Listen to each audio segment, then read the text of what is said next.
Hello everyone. তো আজকে আবার একটা নতুন ভিডিও নিয়ে চলে এসেছি।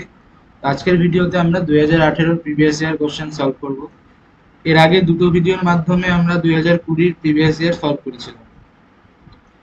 তো আগের ভিডিওতে একজন আমাকে কমেন্ট করেছিল যে কোশ্চেন বাংলাতেও রাখতে, তো সেই জন্য আজকে বাইলিঙ্গুয়াল কোশ্চেন নিয়ে চলে এসেছি। তো এরকম যদি তোমাদের কোনো প্রবলেম হয় বা কোনো সাজেশন দেওয়ার থাকে সেটা কমেন্ট বক্সে অবশ্যই জানাতে পারো, তাতে নেক্সট ভিডিওতে আমি সেটা ইমপ্লিমেন্ট করার চেষ্টা করব।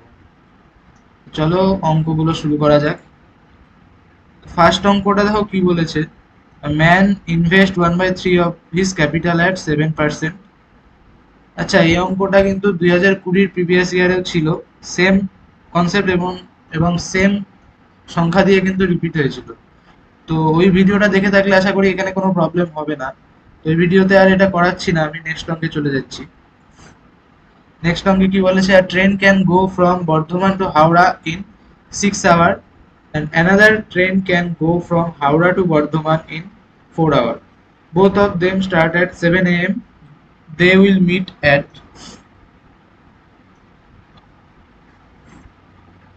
এখানে কি বলেছে, বর্ধমান আর হাওড়ার মধ্যে দুটো ট্রেন যাচ্ছে। তো বর্ধমান থেকে হাওড়ার ডিস্টেন্স আমি ধরে নিলাম কি ডি। এবার বর্ধমান থেকে যেই ট্রেনটা যাচ্ছে সেটার সময় কতক্ষণ লাগছে, 6 আওয়ার লাগছে। আর হাওড়া থেকে যেটা বর্ধমানে যাচ্ছে সেটা 4 ঘন্টায় পৌঁছে যাচ্ছে। এবার টাইম, এবার আমরা জানি কি speed equal to distance by time. এবার বর্ধমান থেকে যে ট্রেনটা যাচ্ছে সেটার স্পিড যদি আমি ধরে নিই এস বি, তাহলে স্পিড ইকুয়াল টু কি হবে, ডিস্টেন্স ডি, টাইম কি আছে 6 আওয়ার। আর এখানে হাওড়া থেকে যেটা বর্ধমানে যাচ্ছে সেটার স্পিড ধরলাম এস এইচ, আর এটার স্পিড কি হবে, ডিস্টেন্স বাই টাইম 4, d/4। তো এবার কি বলেছে, তারা কখন মিট করবে। তো এখানে যেহেতু দুজন বিপরীত দিকে আসছে, অপোজিট দিকে যখন দুটো ট্রেন যাবে তখন তাদের আপেক্ষিক গতি মানে রিলেটিভ স্পিড কি হবে, যোগ করতে হবে। তো এখানে রিলেটিভ স্পিড কি হয়ে যাবে, d/6 প্লাস d/4। যোগ করে দিলে কি পাবো, 12 যদি এলসিএম হয় নিচে তাহলে 6 × 2 = 12, 2d plus 3 × 4 = 12, 3d equal to 5d/12। এটা রিলেটিভ ভেলোসিটি, রিলেটিভ স্পিড পেয়ে গেলাম। এবার আমাকে বের করতে বলছে কখন তারা মিট করবে। তাহলে মিটিং টাইম কি হবে, টাইম ইকুয়াল টু কি হবে, ডিস্টেন্স, ডিস্টেন্স কত আছে ডি। স্পিড এখানে কি করব, স্পিড রিলেটিভ স্পিড যেটা আছে সেটা ইউজ করব। রিলেটিভ স্পিড আছে 5d/12। এটা কাটাকাটি করলে কি হবে, ডিডি কেটে যাবে আর 12 উপরে চলে যাবে, নিচে 5 চলে যাবে। তাহলে কত হচ্ছে, 5 × 2 = 10, 10 পূর্ণ 2/5।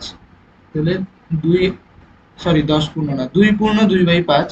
তাহলে 2 ঘন্টা, আর 2/5 মানে কত মিনিট, 2/5 কে যদি আমি 60 দিয়ে গুণ করে দিই তাহলে আওয়ার থেকে মিনিটে পরিণত হয়ে যাবে। 5 × 12 = 60, তাহলে 24 মিনিট। এবার তারা যাত্রা শুরু করেছিল কখন, যাত্রা শুরু করেছিল 7টার সময়, তাহলে মিট করবে কখন, 2 ঘন্টা 24 মিনিট পরে। তাহলে 7 প্লাস 2 ঘন্টা 24 মিনিট যদি করি তাহলে 9টা 24-এ কিন্তু মিট করবে তারা। হয়ে গেল। নেক্সট অঙ্কে চলে যাই। Ajay is as much younger to Bijoy as he is older to Tarun. মানে অজয় বিজয়ের থেকে যতটা ছোট, তরুণের থেকে ঠিক ততটাই বড়। এখানে যদি আমি অজয়কে ধরে নিই তাহলে বিজয় কি হবে, অজয়ের থেকে বড় হবে। যতটা বড় হবে তরুণ ঠিক ততটাই ছোট হবে। মানে তরুণ আর অজয়ের মধ্যে যা বয়সের ডিফারেন্স হবে সেইটাই হবে অজয় আর বিজয়ের মধ্যে বয়সের ডিফারেন্স। সেটাই বলেছে এখানে, Ajay is as much younger to Bijoy, বিজয়ের থেকে অজয় যতটা ছোট, as he is older to Tarun, ততটাই তরুণের থেকে বড়। তাহলে এটার বলার মানে কি? এটার বলার মানে হলো এটা একটা সমান্তর প্রগতিতে আছে, মানে তরুণের বয়স, অজয়ের বয়স আর বিজয়ের বয়স এটা সমান্তর প্রগতিতে আছে। তাহলে এক্ষেত্রে অজয়ের বয়স কিভাবে বের করতে পারি? টি প্লাস ভি বাই টু এটা করি। এবার তরুণ আর বিজয়ের সমষ্টি দিয়ে দিয়েছে, বয়সের সমষ্টি দিয়ে দিয়েছে কত? 48 যে 2, তাহলে অজয়ের বয়স কত হয়ে যাবে? অজয়ের বয়স হয়ে যাবে 24। আচ্ছা, সমান্তর প্রগতি যদি না বুঝতে পারো তাহলে আমি একবার উদাহরণ দিয়ে বুঝিয়ে দিই। যে ধরো 1, 3, 5 এটা সমান্তর প্রগতিতে আছে। কেন? কারণ এদের মধ্যে ডিফারেন্স কত হচ্ছে? 2, এদের মধ্যে ডিফারেন্স কিন্তু হচ্ছে 2। তাহলে এখানে 3 দেখো, 3 কিভাবে পাওয়া যাবে? 3 কিন্তু আমি এখানে 5 প্লাস 1/2 করলে পেয়ে যাব। এখানেও কিন্তু সেম জিনিসটা অ্যাপ্লাই করবে। চলো এবার নেক্সট অঙ্কে চলে যাই। সমান্তর প্রগতি যেটাকে ইংলিশে বলে হচ্ছে অ্যারিথমেটিক প্রোগ্রেস। এবার নেক্সট অঙ্ক কি বলেছে? নেক্সট অঙ্কে বলেছে x has monthly income of ₹25,000. He spends 10% on education, 20% of the remaining income is spent on housing, 15% of the remaining income is deposited in savings scheme. The rest income is spent on food and clothes. How much percentage of income does he spend on food and clothes? তো এখানে আমি যদি 25,000 দিয়ে কাজ করব না, আমি এখানে অঙ্কটাকে সহজ করার জন্য আমি 1,000 নিয়ে নিই, 1,000 তার ইনকাম নিয়ে নিই, কারণ এখানে পার্সেন্টেজ বের করতে বলেছে। তো 1,000 দিয়ে হিসাব করলে সুবিধা হবে, 1,000 বা 100 ধরেও করতে পারো। তো এখানে 1,000 ধরে নিলাম। তো প্রথমে কি বলেছে? হি স্পেন্ড 10% অন এডুকেশন, এখান থেকে 10% মাইনাস করব, মানে 1,000-এর 10% হচ্ছে 100। তো 100 টাকাও এডুকেশনে খরচ করে দিল। তো বাকি কত থাকলো? 100 মাইনাস করলে বাকি থাকলো 900। এবার 20% অফ দ্য রিমেইনিং, এই 900 মানে যেটা রিমেইনিং পড়ে আছে সেটার থেকে 20% খরচ করলো কিসে? হাউজিং এ। 900 20% কত? 900 10% 90, 20% 90 ইন্টু 2 180। তাহলে 180 যদি খরচ করে দেয় তাহলে রিমেইনিং আর কত থাকবে? মাইনাস করে দিব, 900 থেকে 180 মাইনাস করলে 0 2 8, 820 হয়ে যাবে, সরি 720 হবে।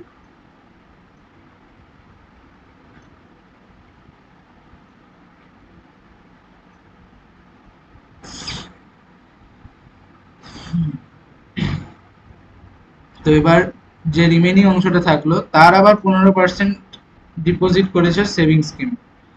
তো 720-র 15% কি হবে? 720-র 10% 72, আর 5% 10-এর হাফ মানে 36। তো 72 আর 36 যদি যোগ করি 8 আর 108 হয়ে যাবে, 7 আর 3 10। তো এখান থেকে 108 মাইনাস করলে কত থাকবে? 2,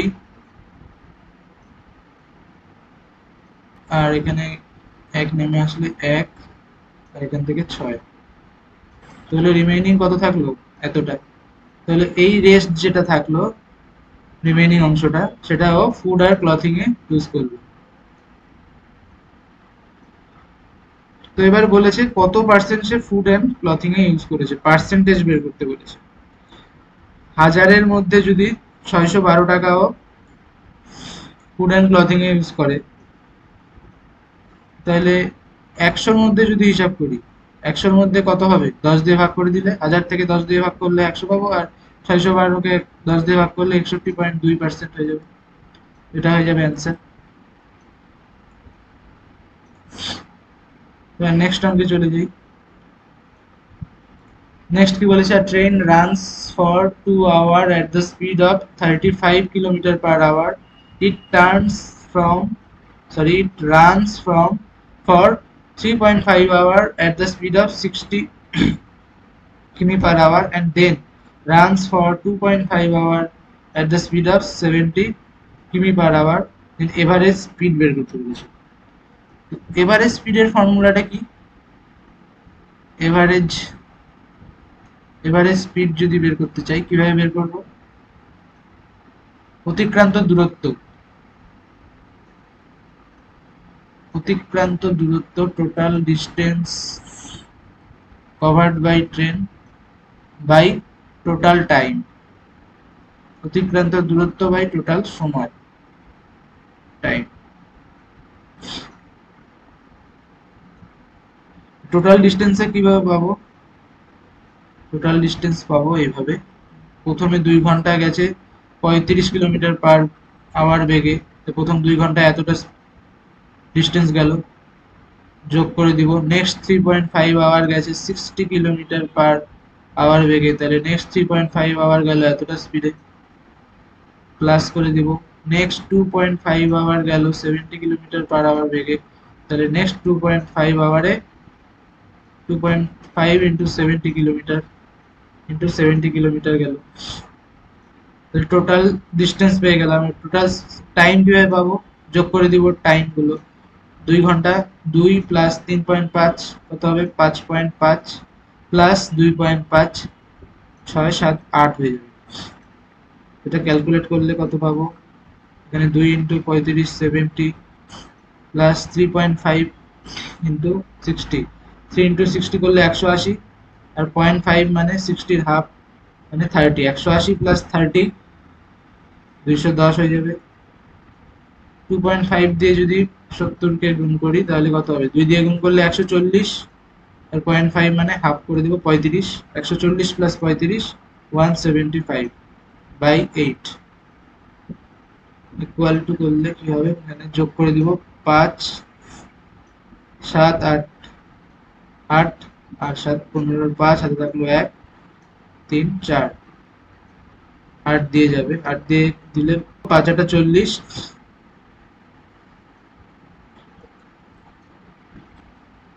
এরপরে কত দিয়ে যাবে? 55 নামলো, 6 8 48, 7 নামলো, পয়েন্ট দিয়ে 70, 8 8 64, তাহলে অ্যান্সার হয়ে গেল কত? Option D.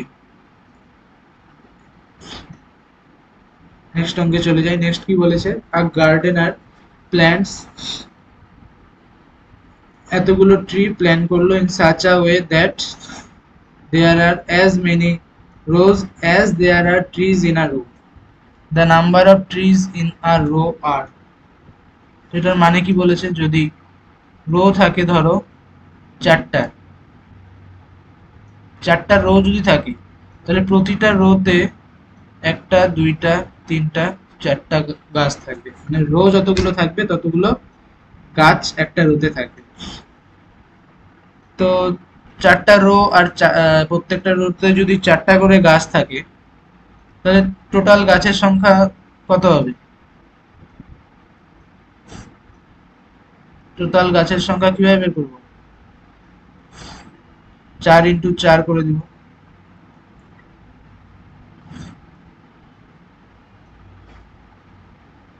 4 ইন্টু 4 16 হয়ে যাবে।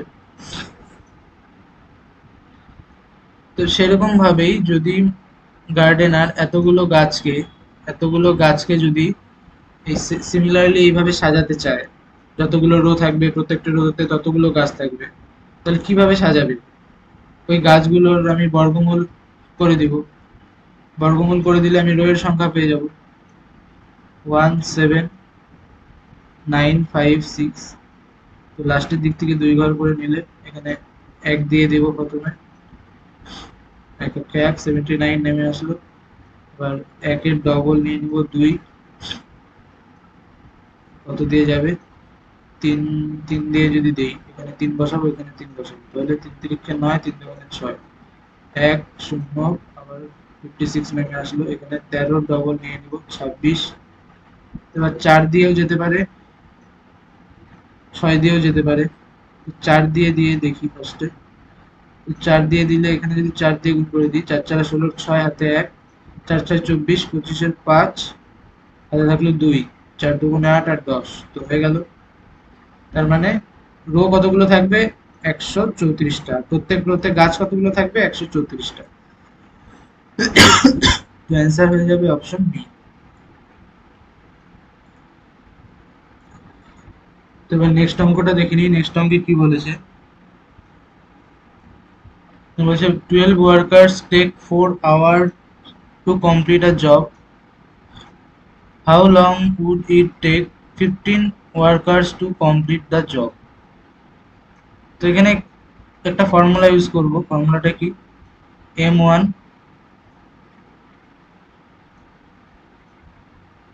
T1 by W1 is equal to M2 T2 by W2।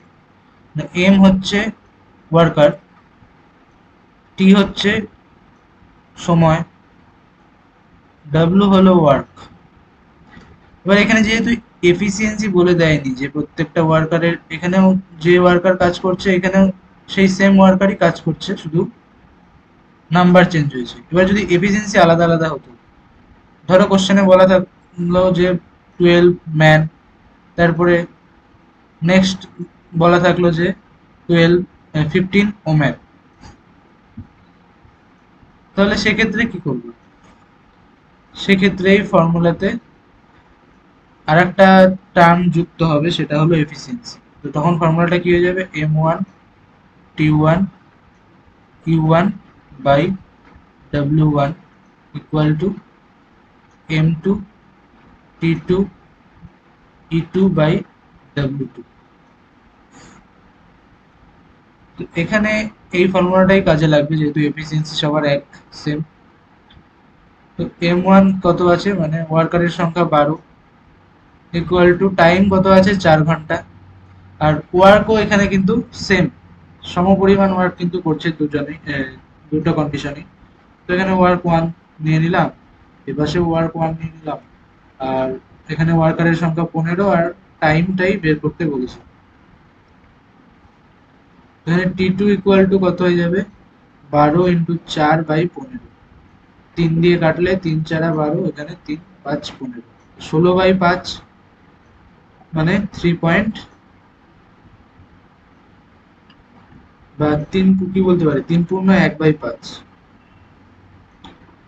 তাহলে 3 ঘন্টা 1 বাই 5 কে যদি আমি মিনিটে পরিণত করি, 60 দিয়ে ভাগ করলে কত হয়ে যাবে? 12 মিনিট।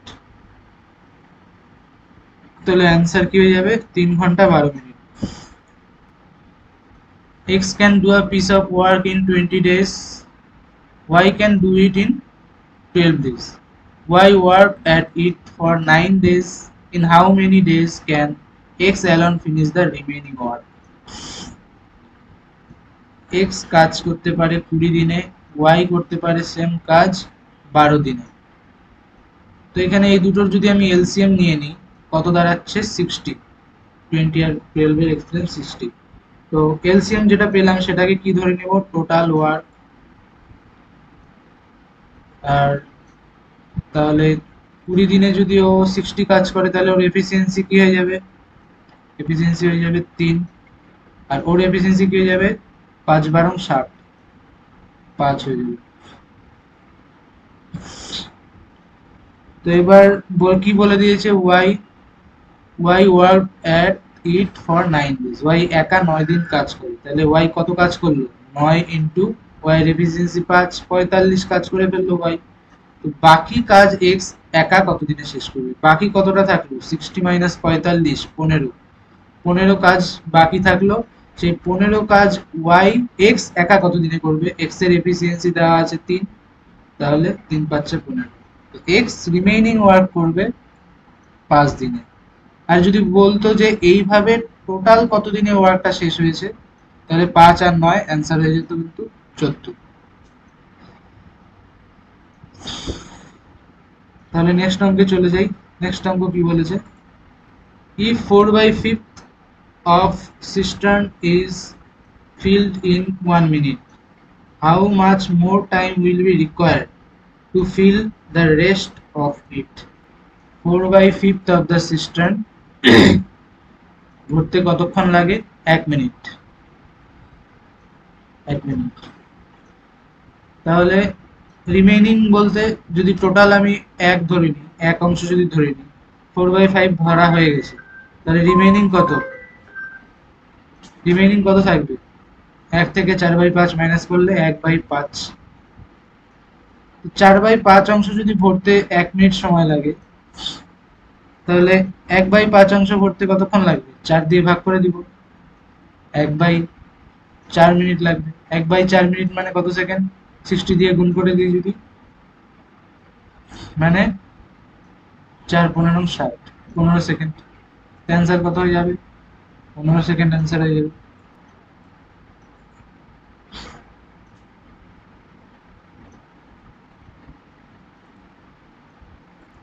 নেক্সট কি বলেছে দেখে নিই। Next, a student was asked to divide a number by 3 by but instead of dividing it he multiplied it by 3 and got 29.7. The correct answer was, তো ওকে বলা হয়েছিল 3 দিয়ে একটা নাম্বারকে ভাগ করতে, তো ভাগ না করে গুণ করে দিয়েছে। নাম্বারটা যদি x হয় তো সেটাকে গুণ করে দিয়েছে 3 দিয়ে, তো গুণ করে কত পেয়েছে? 29.7। তাহলে যদি জিজ্ঞেস করতো যে সংখ্যাটা কত হবে, তো সংখ্যাটা কত হবে? x। 3 দিয়ে ভাগ করলে 3×27.9 হয়ে যাবে 3 দিয়ে ভাগ করার পর। তো এখানে সংখ্যাটা কত সেটা বলেনি, কারেক্ট অ্যান্সার কত হবে সেটা জিজ্ঞেস করেছে। সংখ্যাটা কত বললে 9.9 অ্যান্সার হয়ে যেত, কিন্তু 9.9 কিন্তু অ্যান্সার হবে না। কারেক্ট অ্যান্সার হবে 3 দিয়ে ডিভাইড করার পরে, নাম্বারটাকে 3 দিয়ে ডিভাইড করার পরে কারেক্ট অ্যান্সার পেয়ে যাবো। কত হয়ে যাবে? 3.3। এটা হয়ে যাবে অ্যান্সার। নেক্সট অঙ্কে চলে যাই। নেক্সট কি বলেছে, সিম্পলিফাইড ভ্যালু অফ এটার সিম্পলিফাইড ভ্যালু কি হবে সেটা বের করতে হবে।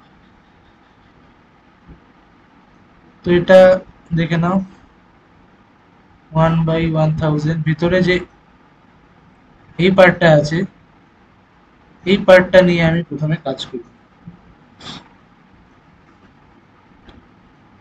1/5 প্লাস 999 পূর্ণ যেটা আছে সেটাকে আমি এইভাবে লিখতে পারি, প্লাস 494/495। এই টোটালটার সঙ্গে কিন্তু 99 গুণ আছে।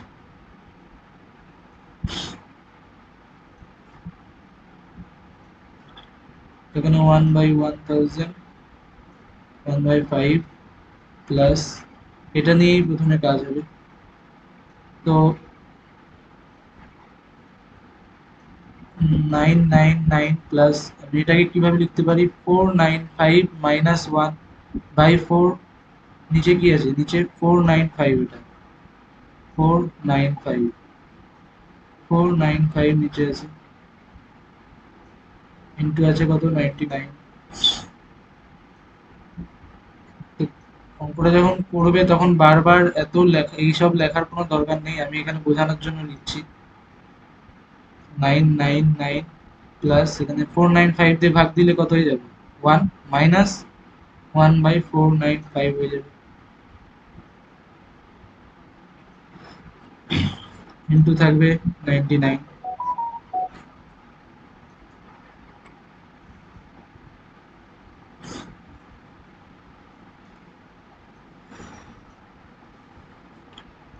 1/1000, 1/5 প্লাস এটা যোগ করলে কত হয়ে যাবে?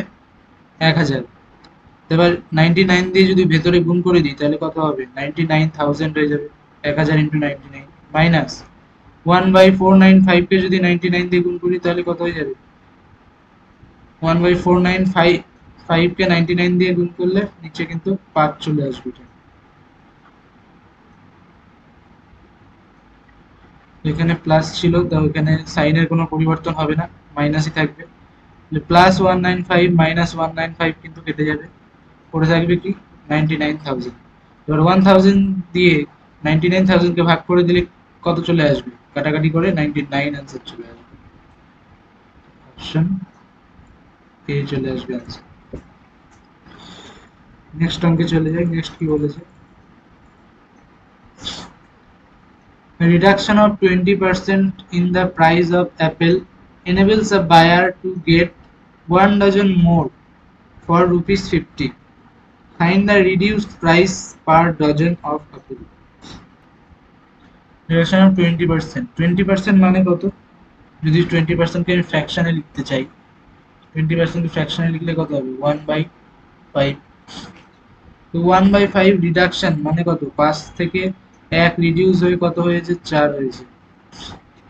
enables a buyer to get 1 dozen more, মানে প্রাইস কমলো 5 থেকে 4, তার জন্য কি 1 ডজন বেশিও কিনতে পারলো কত, 50 টাকা। মানে টোটাল যে খরচটা করেছে প্রথমে, পরের বারও সেই খরচটাই করেছে, তার কোনো হেরফের হয়নি। তাহলে প্রাইস যদি কমে তাহলে কোয়ান্টিটি কি হয়ে যাবে, অটোমেটিক কোয়ান্টিটি তাহলে বেড়ে যাবে, যতটা প্রাইস কমেছে ততটাই কোয়ান্টিটি বাড়াতে হবে, তাহলেই তো টোটাল যেটা খরচ হয়েছে, টোটাল প্রাইস যেটা, সেটা সেম থাকবে, এখানেও 20 থাকবে, এখানেও 20 থাকবে। তাহলে এখানে 20 টোটাল প্রাইস পেলাম। কোশ্চেন অনুসারে কি 20 ভ্যালু দেওয়া আছে কত, 50। তাহলে একের ভ্যালু কত হবে 50/20। আর আমাকে বের কি করতে হবে, বের করতে হবে ফাইন্ড দ্য রিডিউসড প্রাইস, মানে প্রথমে 5 ছিল, রিডিউসড হয়ে হলো 4, তো 4 এর ভ্যালু আমাকে বের করতে হবে। তো 4 দিয়ে 20 কে কাটলে কত হবে 5,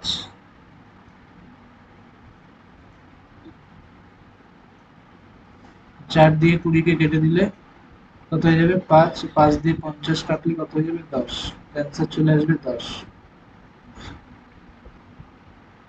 অপশন সি। আশা করি বোঝাতে পারলাম। এবার নেক্সট অঙ্কে চলে যাই। What list number must be added to 15370 to make it a perfect square? তো এটাকে পারফেক্ট স্কোয়ার বানানোর জন্য কত নাম্বার যোগ করতে হবে। তো 1537 কে বর্গমূল করে দিই ভাগ প্রক্রিয়ায়, 370 কে বর্গমূল ভাগ প্রক্রিয়ায় করে দিতে হবে। তো শেষের থেকে দুটো দুটো করে নিয়ে নিলে প্রথমে 1 দিয়ে যাবে, 53 নেমে আসবে, এখানে 1 এর ডবল 2 নিয়ে নিলাম, তো এটা কত দিয়ে যাবে, 53 কে যদি দিতে চাই তাহলে 2 দিয়ে দিলে 2 দিয়ে দিব, 2 দুগুণে 4, 2 দুগুণে 4 কত আসবে, নিচে নিচে চলে আসবে 9, এখানে 700। এবার 12 ডবল কত হচ্ছে 24, তো এটা কত দিয়ে যাবে, 2 6, 4 দিয়ে যদি দিই, 4 দুগুণে 8 হচ্ছে, এখানে 4 দিয়ে দিয়ে দিই যদি, তাহলে এখানে যদি 4 দিয়ে যায় তাহলে 4 4 16, 6 হাতে থাকলো 1, 4 4 16, আর 1 17, 7 হাতে থাকলো 1, 4 দুগুণে 8 আর 1 9, 976 হয়ে যাচ্ছে। 976 থেকে যদি 970 মাইনাস করি তাহলে কত হয়ে যাবে, উল্টো দিক থেকে মাইনাস করলাম তাহলে কত হয়ে যাবে 6 হয়ে যাবে। তাহলে এই 6 যদি আমি যোগ করে দেই এই সংখ্যাটার সাথে, তাহলে আমি কি পেয়ে যাব, একটা পূর্ণবর্গ সংখ্যা, পারফেক্ট স্কয়ার নাম্বার পেয়ে যাব। এবার যদি বলতো যে কত নাম্বার বিয়োগ করলে আমি পারফেক্ট স্কয়ার নাম্বার পাবো, তাহলে আমি এখানে 4 এর বদলে 2 4 3 দিয়ে দিতাম, 3 দিয়ে দিলে কত হবে, 3 3 9, 3 4 12, 2 হাতে থাকলো 1, 3 2 6 7, তাহলে কত বিয়োগ করলে সংখ্যাটা পাবো যদি বলতো, তাহলে 970 থেকে আমি 719 বিয়োগ করে যেটা পাবো সেটাই হবে অ্যান্সার। এখানে বিয়োগ করে দেবো। আশা করি বোঝাতে পারলাম। এবার নেক্সট অঙ্কে চলে যাই। নেক্সট অঙ্কে কি বলেছে, এখানে কি বলেছে যে 1 square plus 2 square plus 3 square এমন করে 10 স্কয়ারের ভ্যালু দেওয়া আছে, আমাকে বের করতে বলেছে 2 স্কয়ার 4 স্কয়ার প্লাস 6 স্কয়ার বা 20 স্কয়ারের ভ্যালু। তো এখানে দেখো এটার সাথে এটার কিন্তু একটা সিমিলারিটি আছে, সেটা তোমাদের দেখে বুঝতে হবে। এখানে যতগুলো টার্ম আছে সব টার্মগুলোর দ্বিগুণ কিন্তু এখানে দেওয়া আছে। তাহলে এটাকে কিভাবে লিখতে পারি আমি? 2 এর স্কয়ারকে 2 এর স্কয়ার ইনটু 1 এর স্কয়ার প্লাস 4 এর স্কয়ারকে কিভাবে লিখতে পারি? 2 এর স্কয়ার ইনটু 2 এর স্কয়ার প্লাস 6 এর স্কয়ারকে 2 এর স্কয়ার ইনটু 3 এর স্কয়ার লিখতে পারি প্লাস এরকম করে 20 স্কয়ারকে 2 এর স্কয়ার ইনটু 10 এর স্কয়ার লিখতে পারি। এখান থেকে আমি 2 স্কয়ার যদি কমন নিয়ে নিই, ভেতরে কি পড়ে থাকবে? 1 এর স্কয়ার প্লাস 2 এর স্কয়ার প্লাস 3 এর স্কয়ার, এইভাবে আপ টু 10 এর স্কয়ার। তো এখানে চলে আসবে 2 এর স্কয়ার ইনটু, এই পার্টটার ভ্যালু দেওয়া আছে কোশ্চেনে 385। অ্যান্সার কি হবে? 4 ইনটু 385। 4 দিয়ে করলে 4 5 20, হাতে 2, 4 8 32, 34, 3 3 4 12 আর 3 15, তাহলে 1540 অ্যান্সার চলে আসবে।